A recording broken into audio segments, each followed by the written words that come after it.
वृषभ राशि वाले जातकों के लिए नवंबर का महीना कैसा रहने वाला है। फलादेश प्रारंभ करने से पहले आपको बता दूं, इस महीने दो ऐसे ग्रह हैं जो उतारू हो रहे हैं आपके जीवन में 90 डिग्री तक का चेंज लाने के। कौन से वो ग्रह हैं, क्या बड़े लाभ देंगे, ये संपूर्ण जानकारी आपको दूंगा बड़े सूक्ष्म शब्दों में। किंतु सबसे पहले चर्चा करते हैं पहले सुख की, और वो क्या है, तो वो है निरोगी काया। आपके लग्न के स्वामी शुक्र महाराज 3 नवंबर तक सिंह राशि अर्थात आपके चतुर्थ भाव में रहेंगे। इसके पश्चात ये कन्या राशि में जा रहे हैं और इस स्थान पर शुक्र महाराज नीचा स्थित हो जाते हैं। ये क्या संकेत दे रहा है कि आपको सबसे पहले जो ध्यान रखने वाली बात है, नवंबर के महीने में स्टमक से रिलेटेड प्रॉब्लम देखने को मिल सकती है। एसिडिटी, गैस्ट्रिक, डाइजेशन प्रॉब्लम, मौसमी बीमारियां, जो मौसम परिवर्तित हो रहा है, इसमें आपको थोड़ा सा स्वास्थ्य रूपी योग का ध्यान रखना है। खान पीन का ध्यान रखने की आवश्यकता रहेगी, अन्यथा डाइजेशन इत्यादि की अवस्था आपके लिए गड़बड़ा सकती है। दूसरा शुभ होता है मित्रों धन की माया। आपके धन भाव के स्वामी कौन होते हैं, तो बुध देव कहाँ विराजित है, षष्ठम भाव। इस स्थिति को आपके लिए अच्छा नहीं माना जाता, किंतु 6 नवंबर को बुध महाराज आपके सप्तम भाव में प्रवेश कर रहे हैं और यहाँ से बेहद सुंदर गतिविधि का योग आपके लिए निर्मित करेंगे, जो धन के द्वार खुलता हुआ पाया जाएगा आपके जीवन में। 6 नवंबर तक कार्यों में आपको धन से संबंधित रुकावट देखने को मिल सकती है, किंतु 6 नवंबर के बाद आपके धन से रुके कार्यों को इस महीने में आप अपने जीवन में पूरित होता हुआ देख पाएंगे। तीसरी अवस्था जो कि सबसे विशेष मानी गई है, और वो है कर्म क्षेत्र में सफलता का योग। यहाँ आप देख पा रहे हैं शनि महाराज 4 नवंबर से वक्री से मार्गी होने जा रहे हैं और इस महीने शुद्धिकरण में ससा महापुरुष राजयोग का निर्माण करते हुए आपके जीवन में 90 डिग्री तक का परिवर्तन शुक्र महाराज कर्म क्षेत्र में देने जा रहे हैं। मैं निसंकोच होकर बोल सकता हूँ, इस महीने कर्म क्षेत्र वृषभ राशि वाले जातकों के लिए सबसे सर्वश्रेष्ठ स्थिति की नींव रखने जा रहा है।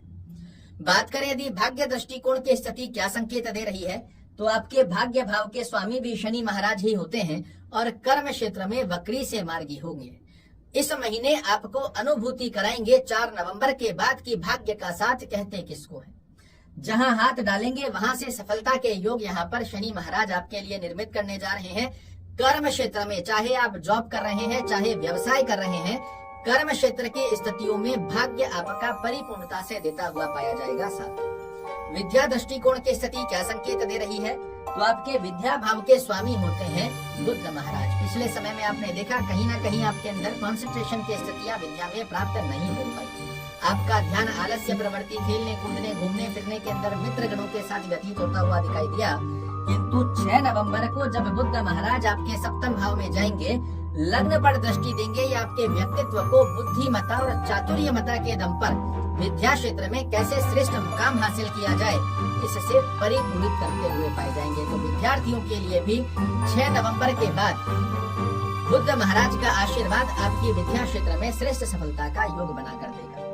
बात करें यदि यात्रा दृष्टिकोण की स्थिति क्या संकेत दे रही है, तो आपके द्वादशेश होते हैं मंगल देव और कहाँ विराजित हैं, तो षष्ठम भाव में। देख कहाँ रहे हैं, तो अपने घर को। इस स्थिति के आधार पर आपके द्वारा नवंबर में की गई व्यापारिक यात्राएं बेहद अच्छी रहने वाली है। फिर भी मैं आपको कहूंगा, यदि व्यापारिक कोई बड़ी डील करने जा रहे हैं, तो आपके लिए 16 नवंबर के बाद की गई व्यापारिक यात्राएं बेहद अच्छे लाभ देने जा रही है। वही भौतिक सुखों को प्राप्त करने की स्थिति यदि आप चाह रहे हैं, तो आपकी कुंडली में त्रिक भाव का स्वामी त्रिक भाव में देवगुरु बृहस्पति राहु से स्वतंत्र हो रहा है। भौतिक सुखों को आपके जीवन में प्रदर्शित करने की बाध्यता इस स्थान पर ये जीव कारक ग्रह लेता है। तो भौतिक सुखों की यात्राएं आप पूरे महीने कर सकते हैं, किंतु व्यापारिक यात्राएं यदि करने का प्रयास कर रहे हैं, तो 16 नवंबर के बाद की गई व्यापारिक यात्राएं आपके लिए बेहद अच्छे लाभ देती हुई पाई जाएगी। बात करें यदि दाम्पत्य जीवन की स्थिति के क्या संकेत मिल रहे हैं, तो आपके दाम्पत्य भाव के स्वामी भी मंगल महाराज होते हैं और 16 नवंबर तक ये आपके षष्ठम भाव में रहेंगे। आपके दाम्पत्य जीवन में थोड़ी सी अंडरस्टैंडिंग रिलेटेड इशू देखने को मिल सकते हैं 16 नवंबर तक। तो 16 नवंबर तक की स्थिति में थोड़ा सा ध्यान रखने की आवश्यकता है। अपने पार्टनर के स्वास्थ्य संबंधित आपके लिए कोई छोटी मोटी समस्या देखने को मिल सकती है, तो यहाँ पे भी आपको ध्यान रखने की आवश्यकता रहेगी। आपके पार्टनर में थोड़ी सी बिजीनेस कहीं ना कहीं आपको फ्रस्ट्रेशन दे सकती है, तो उसे मैनेज करने का प्रयास कीजिएगा। 16 नवंबर के पश्चात जब मंगल महाराज स्वराशिस्त हो जाएंगे, यहां से आपके दाम्पत्य जीवन को बड़ा मधुर बनाते हुए पाए जाएंगे। प्रेम संबंधों की यदि हम चर्चा करें तो प्रेम संबंध भाव के स्वामी बुध महाराज 6 नवंबर तक आपके लिए षष्ठम भाव में बने हुए हैं। इसके पश्चात ये सप्तम भाव की स्थिति को प्राप्त करेंगे। यहाँ पर आपको 6 नवंबर तक किसी भी प्रकार की ओवर एक्सपेक्टेशन अपने पार्टनर से नहीं रखनी चाहिए, अन्यथा आपके रिलेशन में खटास देखने को मिल सकती है। 6 नवंबर के बाद स्वतः से आपके रिलेशन बहुत मधुर संबंधों में परिवर्तित होंगे। वो कौन से रंग हैं जिनका पालन कर कर आप बना सकते हैं सितंबर के महीने, माफ कीजिएगा, नवंबर के महीने को बड़ा ही खुशहाल। जितना ज्यादा ब्लैक, ब्लू, ग्रे और ग्रीन रंग का वातावरण आप अपने आसपास में बनाकर रखते हैं, उतना ज्यादा आनंदमयी और एक सकारात्मक ऑरा आप अपने आसपास में अनुभूति करेंगे। शुभ रंग कौन से हैं जो आपके लिए शुभ फल देंगे, वो मैंने आपको बताया। अब आप जानिए शुभ दिवस के बारे में, जिन दिनों में यदि आप कोई भी बड़ा कार्य करते हैं आपको सफलता मिलना तय हो जाती है। शनिवार और बुधवार, इन 2 दिनों में कोई भी बड़ा कार्य यदि आप नवंबर के दिन में करते हैं, आपकी सफलता की परसेंटेज बहुत अच्छी होती हुई दिखाई देगी।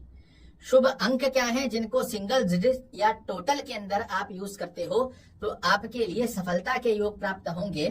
वो अंक रहेंगे मित्रों 2, 3 और 6। इन्हें सिंगल डिजिट में या फिर टोटल के मूलांक में इन दिवसों पर किया हुआ कार्य आपके लिए बेहद सुंदर लाभ देगा। पहली अवस्था के अंदर शनि महाराज उतारू हो रहे हैं 4 नवंबर से आपके जीवन में 90 डिग्री तक का यू टर्न लाने के लिए, जो कि बहुत शुभ फल देता हुआ पाया जाएगा। और दूसरा ग्रह है बुध महाराज, जो 6 नवंबर से आपके जीवन में आकस्मिक लाभ देने के लिए उतारू हो रहे हैं। धन से संबंधित रुके हुए कार्यों को पूर्ण करने के लिए उतारू हो रहे हैं। ये 2 वो ग्रह हैं जो आपके जीवन में बेहद सुंदर फल देने जा रहे हैं इस महीने। क्या करना चाहिए ताकि नवंबर का महीना हमारे लिए बड़ा श्रेष्ठ और लाभप्रद हो जाए? शनि चालीसा का पाठ करना, इसी के साथ में ओम शुक्राय नमः का जाप करना और गणपति की आराधना करना नवंबर के महीने